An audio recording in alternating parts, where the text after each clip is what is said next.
今日我要講嘅就係我嘅 shop，好多人問呢個名係點樣嚟嘅？OK，呢個名係咪叫做呢個名？暗黑帝國國唔係黑暗帝國，OK，所以暗黑帝國嘅意思係其實係咪係啊？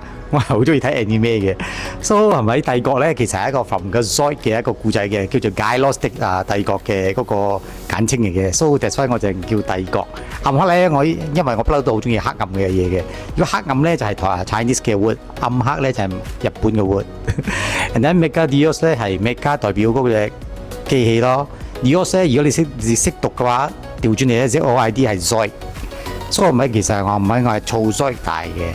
所以唔係就 Mecha-Dios。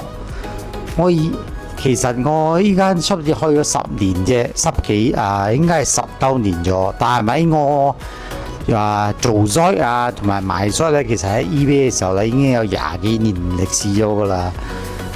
或者你哋唔識我，但係咪 eBay 嘅人咧就佢識得我。當年嘅全部 Zoid 咪我都係賣 Zoid 開始做起家嘅。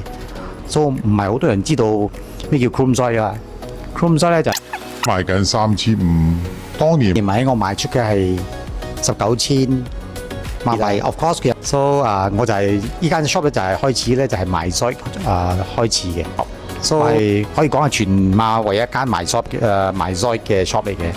你問我關於 Zoid 嘅嘢，所以我都識嘅。